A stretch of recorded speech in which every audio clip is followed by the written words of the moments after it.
नमस्कार, मैं डॉक्टर रोज़ी शाह एक बार पुनः आपके समक्ष उपस्थित हूँ। आज हम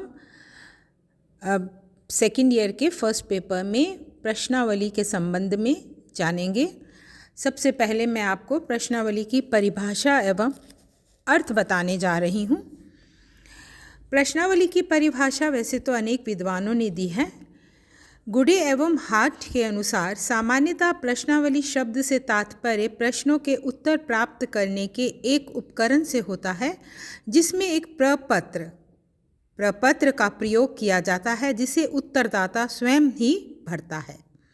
सिन पाओ येंग के अनुसार अपने सरलतम रूप में प्रश्नावली प्रश्नों की एक ऐसी अनुसूची है जिसे एक निदर्शन सैंपलिंग के रूप में चुने हुए व्यक्तियों के पास डाक द्वारा भेजा जाता है। बोगार्डस के अनुसार प्रश्नावली विभिन्न व्यक्तियों को उत्तर देने के लिए प्रेषित की गई प्रश्नों की एक सूची है। इसके अतिरिक्त भी अनेक विद्वानों ने प्रश्नावली की परिभाषा दी है। पोप लिखते हैं कि एक प्रश्नावली को प्रश्नों के एक समूह के रूप में परिभाषित किया जा सकता है, जिसका उत्तर सूचनादाता को बिना एक अनुसंधानकर्ता अथवा प्रमाणक की व्यक्तिगत सहायता के देना होता है। प्रश्नावली की परिभाषाओं के आधार पर स्पष्ट है कि प्रश्नावली किसी भी अध्ययन विषय से संबंधित प्रश्नों की एक सूची होती है, जिसे डाक द्वारा सूचनादाताओं के पास भेजा जाता है, जिसे सूचनादाता स्वयं भरकर पुनः लौटाता है। प्रश्नावली की विशेषताएं जानिए कौन कौन सी हैं। प्रश्नावली अध्ययन किए जाने विषय से संबंधित प्रश्नों की एक सूची होती है, जिसे डाक द्वारा सूचनादाताओं के पास भेजा जाता है। कभी कभी स्थानीय स्तर पर भी प्रश्नावली को वितरित कराया जा सकता है। सूचनादाता प्रश्नावली को स्वयं भरता है।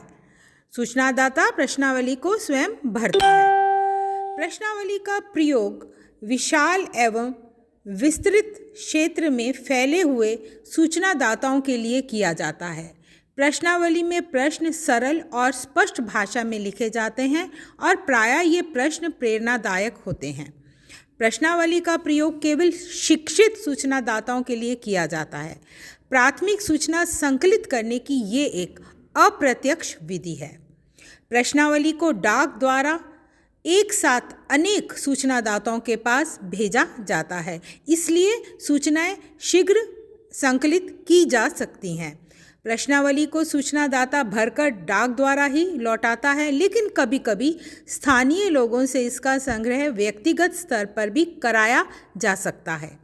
अनुसंधानकर्ता सूचनादाता के समक्ष नहीं होता, क्योंकि सूचनादाता स्वयं इस प्रश्नावली को भरता है। इसलिए सूचनादाता निसंकोच अनेक गुप्त और आंतरिक सूचनाएं भी प्रश्नावली में दे देता है।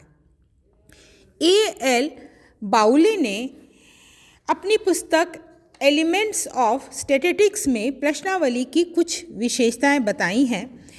उन विशेषताओं को भी मैं आपके साथ साझा करने जा रही हूँ। पहली, बाउले के अनुसार तुलनात्मक दृष्टि से प्रश्नों की संख्या कम होनी चाहिए। दूसरा, ऐसे प्रश्नों को सम्मिलित किया जाना चाहिए जिन प्रश्नों के उत्तर हाँ अथवा नहीं में दिए जाते हैं। तीसरा, प्रश्न सीधे, सरल तथा एक अर्थ वाले होने चाहिए। चौथा, प्रश्नों की संरचना इस प्रकार की गई हो कि उसका उत्तर देते समय पक्षपात की संभावना ना रहे। इसके साथ ही उन्होंने बताया है कि परीक्षात्मक प्रश्न नहीं होने चाहिए। प्रश्न यथासंभव एक दूसरे की पुष्टि करने वाले होने चाहिए। प्रश्न इस प्रकार के हों जिससे इच्छित सूचना प्रत्यक्ष रूप से प्राप्त की जा सके। एक अच्छी प्रश्नावली की ये A.L. बाउले ने विशेषताएं बताई हैं। प्रश्नावली के उद्देश्य। श्रीमती गॉर्डन कैप्ट ने प्रश्नावली विधि के उद्देश्यों का उल्लेख किया है। उनके अनुसार प्रश्नावली का निर्माण शुद्ध संप्रेषण और शुद्ध उत्तर के लिए किया जाता है। शुद्ध संप्रेषण तभी संभव है जब सूचनादाता अध्ययन के उद्देश्य को समझते हैं तथा शुद्ध उत्तर भी तभी उपलब्ध हो सकते हैं जब उचित सूचनाएं प्राप्त हों और उससे सारणी बनाने तथा विषय का विश्लेषण करने में सहायता मिलती हो। अब मैं आपको प्रश्नावली के प्रमुख उद्देश्य कौन कौन से हैं इन्हें समझाने जा रही हूँ।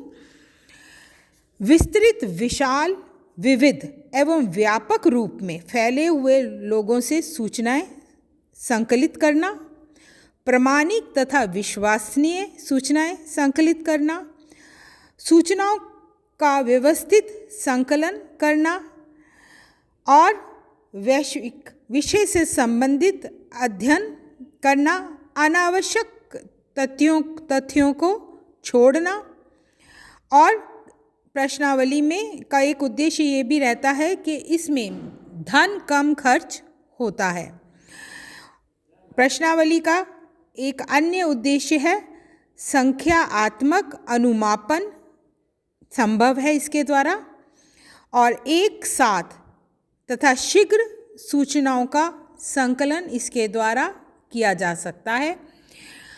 अपनी नेक्स्ट क्लास में मैं आपको प्रश्नावली